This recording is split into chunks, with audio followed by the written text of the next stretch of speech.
Short సర్క్యూట్తో బట్టల దుకాణం దగ్ధం.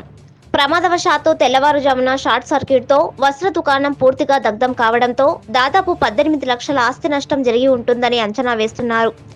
నారాయణపేట జిల్లా మక్తల్ పట్టణంలోని అభి మెన్స్వేర్ బట్టల దుకాణంలో ఈరోజు తెల్లవారుజామున ప్రమాదవశాత్తు షార్ట్ సర్క్యూట్ కావడంతో ఒక్కసారిగా భారీ మంటలు చెలరేగి వస్త్ర దుకాణం పూర్తిగా దగ్ధమైంది. స్థానికుల సమాచారంతో అగ్నిమాపక సిబ్బంది సంఘటన స్థలానికి చేరుకొని మంటలను అదుపులోకి తీసుకొచ్చారు.